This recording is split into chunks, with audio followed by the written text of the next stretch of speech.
Hello everyone, welcome back. तो कल हम डिस्कस कर रहे थे practical example number 5 on depreciation, right. इसका हम वर्किंग नोट बना रहे थे। वर्किंग नोट में हमने फर्स्ट 2 इयर्स का वर्किंग नोट बनाया था, राइट, कि ऑन 1 अप्रैल 16 मैंने मशीनरी 1 परचेस की फॉर 2 लाख।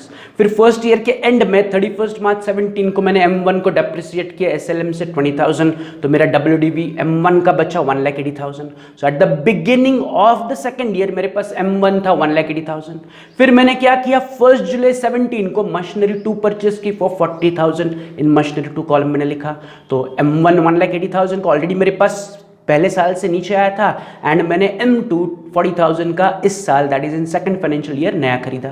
फिर eight the end of second financial year that is 31 मार्च 18 मैंने M1 को फिर से स्ट्रेट लाइन मेथड से 20,000 डेप्रिसिएट किया, एंड M2 को भी स्ट्रेट लाइन मेथड से डेप्रिसिएट किया विच इज 3,000, क्योंकि यहां पर मशीनरी 2 था 40,000 का, उस पर 10% मैंने चार्ज किया फॉर 9 मंथ्स। 9 मंथ्स कैसे कि हमने मशीनरी 2 जुलाई मंथ में परचेस की थी, तो July to March is a period of 9 months, तो मशीन 2 पर मुझे केवल 9 महीने के लिए डेप्रिसिएशन चार्ज करना पड़ेगा विच इज 3,000। सो M1 को 20,000 से डेप्रिसिएट किया, M2 को 3,000 से डेप्रिसिएट किया।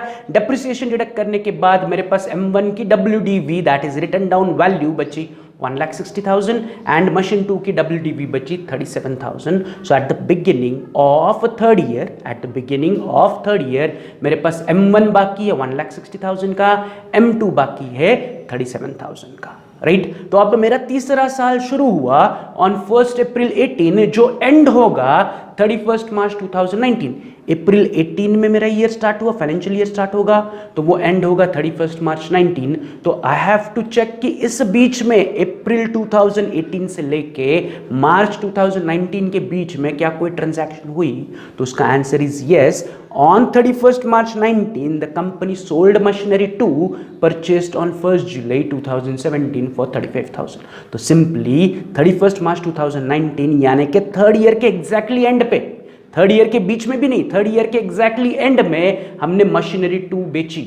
मशीनरी 2 कैसे, तो उन्होंने कहा है कि जो जुलाई 2017 में खरीदी हुई मशीन थी वो आपने बेची, तो जुलाई 2017 में कौन सी मशीन परचेस की थी, मशीनरी 2। तो जो मशीनरी 2 हमने जुलाई में परचेस की थी वो अब 31 मार्च 2019 को हमने बेची। तो बेचने पर मुझे मशीनरी 2 पर 3 कैलकुलेशंस दिखाने हैं, या मशीनरी 2 के मुझे 3 डिफरेंट वर्किंग दिखाने हैं इन माय वर्किंग नोट। कौन से 3 कैलकुलेशंस मुझे दिखाने हैं? सबसे पहला, I need to charge depreciation on the machinery which I am selling. तो मशीनरी 2 बेच रहे हो तो बेचने से पहले I need to charge depreciation on that. फिर दूसरा, I need to sell it, and तीसरा, मुझे उस मशीनरी का फायदा या फिर नुकसान मिलेगा। ये कैलकुलेशन मैंने आपको ट्राई करने के लिए कहा था, तो आपने अगर ट्राई किया होगा तो चेक करो आपका आंसर और मेरा आंसर सेम है या नहीं, राइट। तो 31 मार्च 2019 को क्या हुआ, हमने मशीनरी 2 बेच दी। मशीनरी 2 बेचते वक्त I need to pass 3 entries और I need to show 3 calculation in my working note. तो पहला कैलकुलेशन मुझे क्या करना पड़ेगा, मशीन 2 को डेप्रिसिएट करना पड़ेगा because I am selling machine 2। तो बेचने से पहले इमीडिएटली उसे क्या करना है, डेप्रिसिएट चार्ज करना है। बेचोगे बाद में, पहले क्या करोगे, डेप्रिसिएशन चार्ज करोगे। कब डेप्रिसिएशन चार्ज करोगे, उसी दिन जिस दिन बेच रहे हो। तो बेच कब रहे हो, बेच रहे हो 31 मार्च 19, तो मैं डेट लिख रहा हूं 31 मार्च 19। क्या करना है मुझे, 31 मार्च 19 को डेप्रिसिएशन चार्ज करना है, किस पर, मशीनरी 2 पर, राइट। तो मैं लिख रहा हूं डेप्रिसिएशन ऑन मशीनरी 2, कि मैं मशीनरी 2 बेच रहा हूं तो बेचने से पहले I need to charge depreciation. अब द क्वेश्चन इज कितना डेप्रिसिएशन एंड कितने महीने के लिए। तो पहले तो मेरे पास मशीन की ओरिजिनल कॉस्ट कितनी है, 40,000, तो I need to charge depreciation on original cost that is 40,000। कितने परसेंट से, 10% से। तो मशीनरी 2 पर मुझे 40,000 पर 10% डेप्रिसिएशन चार्ज करना है, ये तो क्लियर है। अब द क्वेश्चन इज कि तीसरे साल में मशीनरी 2 बेच कब रहा हूं, तो मैं मशीनरी 2 तीसरे साल के एंड में बेच रहा हूं, मतलब तीसरा साल मैंने मशीनरी पूरे साल के लिए यूज की, तो यहां पर मंथ्स काउंट करने का सवाल ही नहीं आता। I am selling machinery 2 exactly at the end of a financial year. So in third financial year मैंने machinery 2 पूरे 1 साल के लिए यूज किया। machinery 2 इससे पहले वाले साल में है ना, सेकंड ईयर में खरीदा हमने machinery 2, तो थर्ड ईयर में मैंने machinery 2 पूरे साल यूज किया होगा। तो मुझे यहाँ पर मंथ्स कैलकुलेट करने की जरूरत ही नहीं है। machinery 2 मैंने तीसरे साल पूरे फाइनेंशियल ईयर के लिए यूज किया, तो मैं सिंपली machinery 2 पर 40,000 पर 10% डेप्रिसिएशन चार्ज करूंगा। तो मैं नीचे कैलकुलेशन दिखा रहा हूँ, 40,000 into 10%, nothing but 4,000, no multiplied by months, क्योंकि यहाँ पर मशीनरी 2 मैंने तीसरे साल पूरे फाइनेंशियल ईयर यूज़ की, यानी कि पूरा एक साल यूज़ किया, तो यहाँ पर मंथ्स कैलकुलेशन करने की ज़रूरत नहीं है। तो मैं सिंपली मेरी मशीनरी 2 की कॉस्ट कितनी है 40,000, उस पर 10% 4,000 रुपये डिप्रिसिएशन चार्ज कर रहा हूँ, तो मेरे डिप्रिसिएशन चार्ज हुआ। अब डिप्रिसिएशन काटने के बाद नीचे कितनी वैल्यू बची चेक करो, तो 37,000 माइनस 4,000 विल गिव मी 33,000। तो सिंपली व्हाट कैन आई से कि जिस दिन मैंने मशीनरी बेची उस दिन उसकी बुक में वैल्यू थी 33,000। After deducting depreciation for all what I have used, उस डिप्रिसिएशन को काटने के बाद अभी भी मेरे पास 33,000 की मशीनरी बाकी है। मैंने मशीन खरीदी थी 40,000 में, बट उसे कुछ साल या कुछ महीने मैंने यूज़ किया, उसे यूज़ करने की वजह से आज की उसकी वैल्यू है 33,000। Value of machinery 2 on the date of sale is 33,000। अब इस 33,000 के मशीन को मैंने बेचा, द क्वेश्चन इज कितने में बेचा, तो उन्होंने क्वेश्चन में कहा है 35,000 रुपीज़ में बेचा। तो immediately on the next line में लिख रहा हूँ माइनस मशीनरी 2 सोल्ड फॉर 35,000। हमने मशीनरी 2 बेची, कितने रुपए में बेची, 35,000 में बेची। तो मेरे पास है मशीनरी 33,000 की, मैंने उसे बेच दिया, मतलब मशीनरी गई 33,000 की, एंड मेरे पास जेब में पैसा आया 35,000। तो what it implies, it implies कि मुझे 2,000 रुपए का प्रॉफिट हुआ। Machinery is of 33,000 and I am receiving 35,000। देखो आफ्टर डिडक्टिंग डिप्रिसिएशन मेरे पास मशीनरी बची थी 33 एंड मैंने 33 के मशीन को 35 में बेचा। एक तरफ मशीनरी है 33,000 की, दूसरी तरफ मेरी जेब में पैसा आ रहा है 35, so nothing but I am into a profit of 2,000। वही मुझे 33 माइनस 35 नीचे मिलेगा एज 2,000 माई प्रॉफिट। तो उसे माइनस मत लिखो, 33 माइनस 35 का difference is 2,000, right, 2,000, don't write it plus minus, right. 33 minus 35 is 2,000, but ये 2,000 फायदा है या नुकसान है, तो ये फायदा है क्योंकि 33 की मशीन मैंने 35 में यानी कि ज्यादा कीमत में बेची। Yes or no? Machinery after depreciation is 33 जो मैंने बेची एंड मेरे पास पैसा आया 35, सो आई मीन प्रॉफिट ऑफ 2,000। वही एग्जैक्टली मुझे नीचे दिख रहा है 33 माइनस 35 इज 2,000, जिसे मैं कहूँगा profit on sale of machinery. क्या कहूँगा, profit on sale of machinery, कि मशीनरी 2 बेचने पर मुझे 2,000 रुपये का प्रॉफिट हुआ, तो प्रॉफिट मुझे ऑटोमेटिकली मिल गया। तो यहाँ पर मेरे 3 कैलकुलेशन वर्किंग नोट में आए। पहले मैंने मशीन 2 को डिप्रिसिएट किया, फिर मशीन 2 को बेचा एंड ऑटोमेटिकली मुझे मशीन 2 का प्रॉफिट मिला, राइट। तो ये बेचने पर या एसेट बेचने के 3 कैलकुलेशंस मुझे दिख रहे हैं। तो मशीन 2 चला गया, अब मशीन 2 को भूल जाओ। अब हमारे पास और कोई मशीन है क्या, यस, आंसर इज हमारे पास अभी भी M1 बाकी है। तो M1 को कुछ बेचा, क्या M1 के साथ कुछ हुआ, ऐसा उन्होंने आगे दिया है क्या, आंसर इज नो। तो मुझे सिंपली क्या करना पड़ेगा, M1 को 3rd ईयर के एंड पर डिप्रिसिएट करना पड़ेगा। तो 3rd ईयर एंड कब हो रहा है, तो 3rd ईयर एंड हो रहा है 31 मार्च 2019। तो 31 मार्च 2019 को मुझे बची हुई मशीन यानी कि M1 को क्या करना पड़ेगा, डिप्रिसिएट। तो मैं लिख रहा हूँ डिप्रिसिएशन ऑन M1। फिर से M1 की ओरिजिनल कॉस्ट क्या है, 2 lakh, which we already know, and उस पर कितना डिप्रिसिएशन चार्ज करना है, 10%। तो मैं ब्रैकेट में फिर से दिखा रहा हूँ 2 lakh into 10%, which is nothing but 20,000। तो M1 को मुझे 20,000 से फिर से डिप्रिसिएट करना है। तो देखो M1 की WDV पहले थी 1,60,000 में से 3rd ईयर का डिप्रिसिएशन 20,000 चला गया, तो नीचे मेरे पास वैल्यू बची 1,40,000। इस 140 को मैं कहूँगा WDV एंड उसकी डेट लिखूंगा 1 अप्रैल 2019, that is the beginning of 4th year, right. तो 4th ईयर की शुरुआत में मेरे पास केवल M1 बचे 1,40,000 की। अब मुझे 4th ईयर का कैलकुलेशन दिखाना है क्या, आंसर इज नो, क्योंकि उन्होंने क्वेश्चन में कहा है कि केवल 3 साल तक का अकाउंटिंग दिखाना है आपको, तो इसलिए मैं वर्किंग नोट भी केवल 3 साल के लिए बना रहा हूँ। सो this is how my final working note should look like. Particulars M1 M2, M1 का कैलकुलेशन M1 के कॉलम में, M2 का कैलकुलेशन M2 के कॉलम में। M2 को मैंने लास्ट 22,000 के नीचे लाइन ड्रॉ करके क्लोज कर दिया कि मशीन 2 वहीं पर खत्म हो गया, उसको आगे बढ़ाने की जरूरत नहीं है, right. So this is how your final working note should appear in your notebook. अगर आपने ये खुद से ट्राई किया होगा एंड आपका आंसर सेम आया होगा तो वेरी गुड, राइट। चल, तो अब आगे बढ़ते, तो वर्किंग नोट हो गया।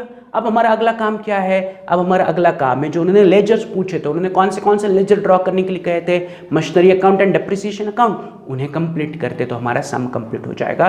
तो वर्किंग नोट को बेस लेकर मैं क्या कर रहा हूँ, machinery account and depreciation account बनाऊंगा।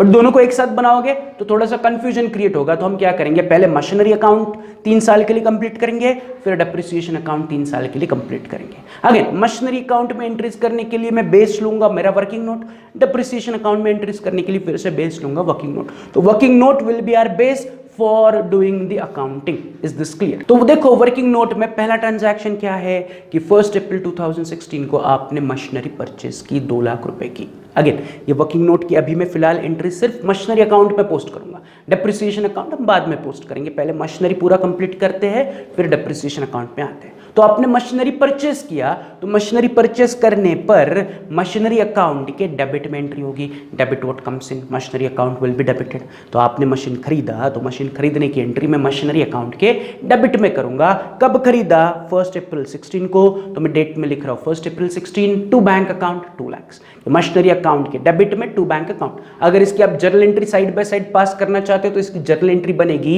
Machinery account debit to bank account. Machinery आया, बैंक से पैसा गया, तो पोस्टिंग भी machinery account debit to bank account 2 lakh rupees. Date is 1 April 2016।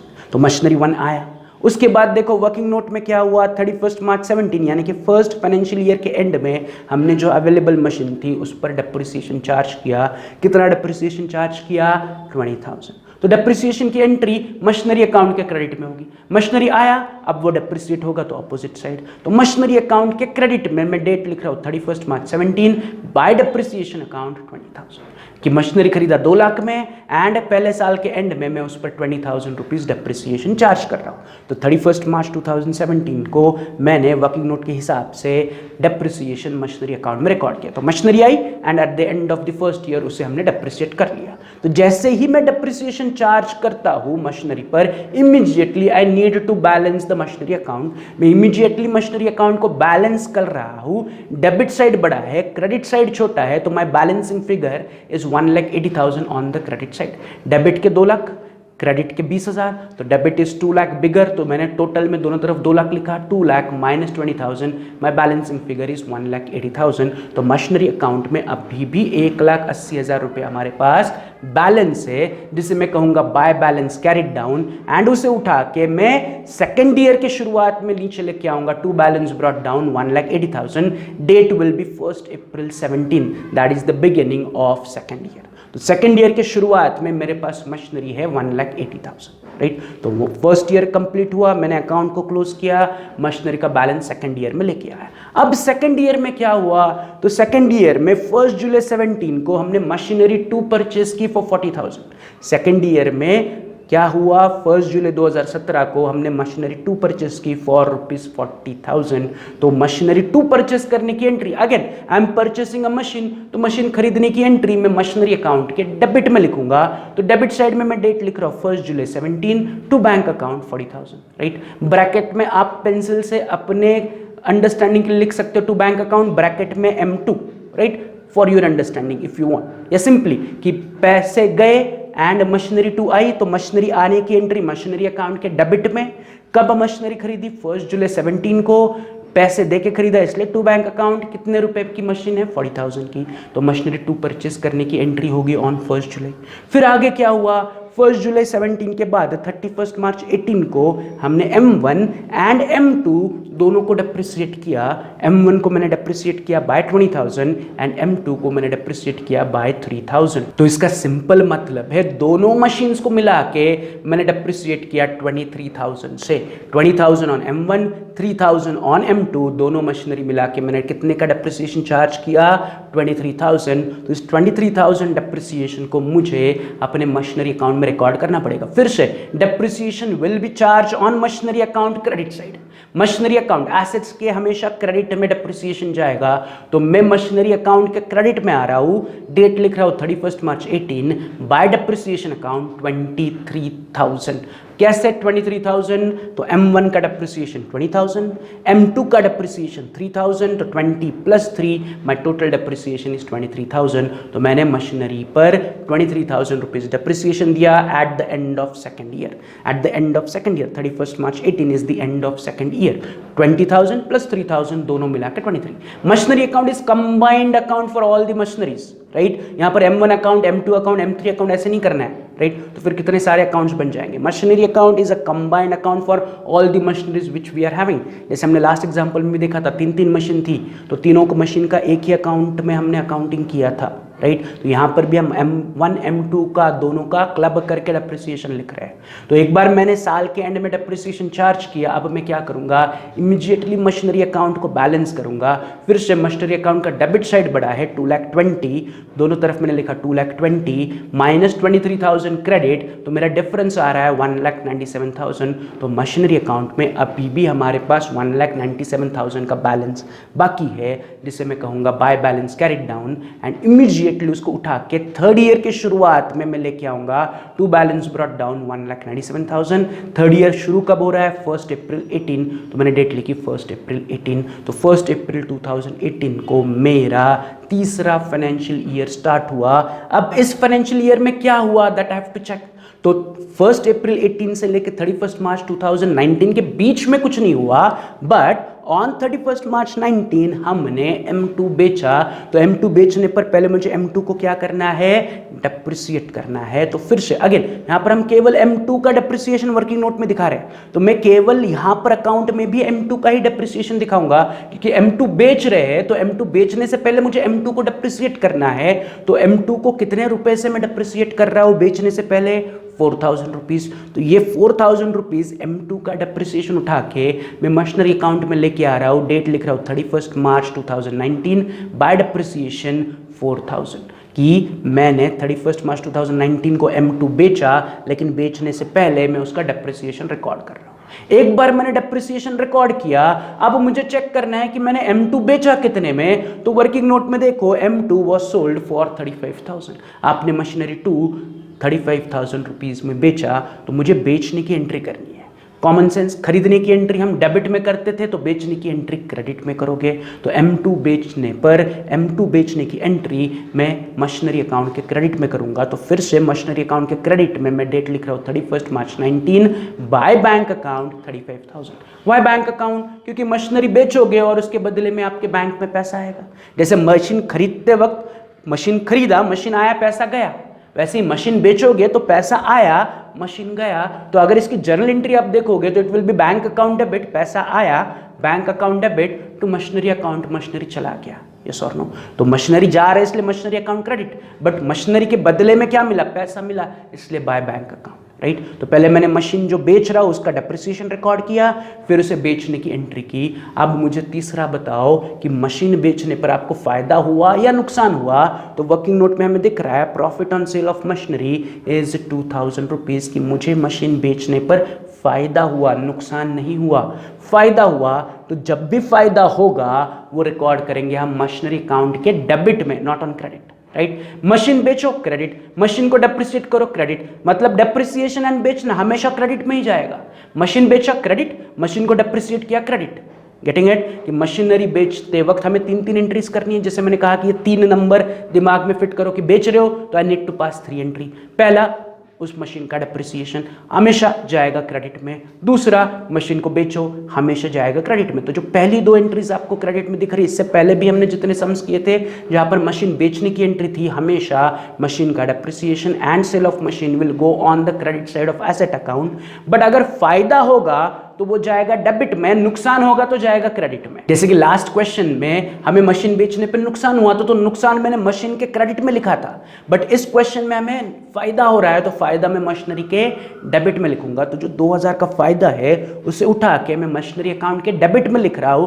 Date लिख रहा हूं 31 March 19 to profit and loss account 2,000। अब ब्रैकेट में खुद के रेफरेंस के लिए लिख सकते हो profit on sale of machine. क्या लिख सकते हो, profit on sale of machine. कितना फायदा हुआ, 2,000 रुपए का फायदा हुआ। Is this clear? तो मशीन बेचने की 3 एंट्रीज करनी थी, हमने कर ली। पहला, जो मशीन बेचा उसका डेप्रिसिएशन, फिर मशीन को बेचने की एंट्री एंड मशीन के प्रॉफिट की entry. So there are 3 entries appearing in my machine account. अगर ये 2,000 फायदा नहीं होता, नुकसान होता, तो नुकसान जाता क्रेडिट में। नुकसान will go to machinery account credit, and अगर फ़ायदा है तो वो जाएगा मशीनरी अकाउंट के डेबिट में। तो यहाँ पर फ़ायदा हो रहा है इसलिए मशीन को मैंने डेबिट कर दिया। Is this clear? यहाँ पर मशीन बेचने की तीनों एंट्रीज होगी। इसके बाद और कुछ हुआ क्या? Answer is yes. हमारे पास जो मशीनरी 1 बची थी उस पर हमने साल के एंड पर 20,000 रुपीज़ डेप्रिसिएशन चार्ज किया। तो फिर से इस 20,000 के डेप्रिसिएशन को मुझे रिकॉर्ड करना पड़ेगा मशीनरी अकाउंट के क्रेडिट में। तो मैं आ रहा हूँ मशीनरी अकाउंट के क्रेडिट में, डेट लिख रहा हूँ 31 मार्च 19, बाय डेप्रिसिएशन 20,000। जो लास्ट हमने थर्ड ईयर के एंड पर हमने मशीनरी 1 पर जो डेप्रिसिएशन चार्ज किया था उसे मैं रिकॉर्ड कर रहा हूँ अपने अकाउंट में, बाय डेप्रिसिएशन अकाउंट 20,000। तो यहाँ पर हमारा तीसरे साल के एंड वाला डेप्रिसिएशन भी रिकॉर्ड हो गया। अब सिंपली क्या करोगे? मशीनरी अकाउंट को बैलेंस करोगे। तो अगर आप मशीनरी अकाउंट बैलेंस करोगे तो फिर से मशीनरी का डेबिट साइड बड़ा है 1,99,000 माइनस क्रेडिट की टोटल मुझे डिफरेंस आ रहा है या डिफरेंस मिल रहा है 1,40,000। तो मशीनरी अकाउंट पे अभी भी 1,40,000 रुपया बैलेंस है जिसे मैं कहूँगा by balance carried down, and उसे चौथे साल की शुरुआत में नीचे लेके आऊँगा to balance brought down 1,40,000। Beginning of 4th year is 1 April 19। अब 4th ईयर का हमें अकाउंटिंग नहीं करना है, हमें 3 साल का अकाउंटिंग पूछा था। तो 16-17 का अकाउंटिंग हो गया, 17-18 का अकाउंटिंग हो गया, एंड 18-19 का अकाउंटिंग हो गया। 19-20 का अकाउंटिंग नहीं करना है। तो बैलेंस ब्रॉट डाउन करके मशीनरी अकाउंट छोड़ दो। तो इसका मतलब है अभी भी at the end of 3rd year और at the beginning of 4th year हमारे पास 1,40,000 की मशीन अभी भी बाकी है। अगर वर्किंग नोट में भी देखोगे तो हमारे पास M1 M2 थी, उसमें से M2 चली गई, बची कौन है? M1 बची, और M1 की WDV कितनी बची है? 1,40,000 ही। तो एग्जैक्टली हमारे अकाउंट में भी उतना ही आंसर आ रहा है 1,40,000, एंड हमारे वर्किंग नोट में भी जो M1 की वैल्यू है वो भी है 1,40,000। सो this is how you can reconcile your answer कि आपका आंसर एंड वर्किंग नोट का answer should match. Getting it? तो यहाँ पर हमारा मशीनरी का पोस्टिंग कंप्लीट हुआ। अब हम क्या करते हैं? फिर से वर्किंग नोट को बेस लेते हैं एंड डेप्रिसिएशन अकाउंट में डेप्रिसिएशन की एंट्रीज पास करते हैं। बट जब आप डेप्रिसिएशन अकाउंट में डेप्रिसिएशन की एंट्रीज पास करोगे तो एडिशनल आपको क्या करना है? डेप्रिसिएशन को उठा के साल के एंड में P&L अकाउंट में ट्रांसफर करना है। As simple as that. तो डेप्रिसिएशन की एंट्री पास करो, इमीडिएटली उसे प्रॉफिट एंड लॉस अकाउंट में ट्रांसफर करो as loss for that year. Right? तो मैं सिर्फ वर्किंग नोट के डेप्रिसिएशन पे कॉन्सेंट्रेट कर रहा हूं। तो वर्किंग नोट में देखो हमने पहला डेप्रिसिएशन कब चार्ज किया है? तो हमने चार्ज किया ऑन 31 मार्च 2017। तो वो डेप्रिसिएशन को मैं सिंपली उठा रहा हूं एंड डेप्रिसिएशन अकाउंट के डेबिट में पोस्ट कर रहा हूं। मैं डेट लिख रहा हूं 31 मार्च 17 टू मशीनरी अकाउंट 20,000। सिंपल, पहला डेप्रिसिएशन उठाया, डेप्रिसिएशन अकाउंट के डेबिट में लिखा टू मशीनरी अकाउंट। मैं डेप्रिसिएशन चार्ज कर रहा हूं बट किस पर? मशीनरी पर। तो एंट्री बनेगी depreciation account debit to machinery. Depreciation loss है इसलिए डेप्रिसिएशन डेबिट, एंड किस पर चार्ज कर रहे हैं? मशीनरी। तो मशीनरी इज क्रेडिट। तो पोस्टिंग भी depreciation account debit to machinery account होगा कि डेप्रिसिएशन चार्ज किया मशीनरी पर, कितना? 20,000। इमीडिएटली इस डेप्रिसिएशन को उठाएंगे एंड प्रॉफिट एंड लॉस में ट्रांसफर करेंगे। तो क्रेडिट साइड में मैं डेट लिख रहा हूं 31 मार्च 17 by profit and loss account 20,000 कि पहले डेप्रिसिएशन लिखा, फिर डेप्रिसिएशन को उठा के मैंने P&L अकाउंट में ट्रांसफर किया। तो मेरा डेप्रिसिएशन अकाउंट दोनों तरफ क्या हो जाएगा? टैली हो जाएगा, दैट इज इक्वल आएगा। तो दोनों तरफ की टोटल आ रही है 20,000। Is this clear? तो डेबिट साइड की टोटल इज 20,000, क्रेडिट साइड की टोटल भी है 20,000।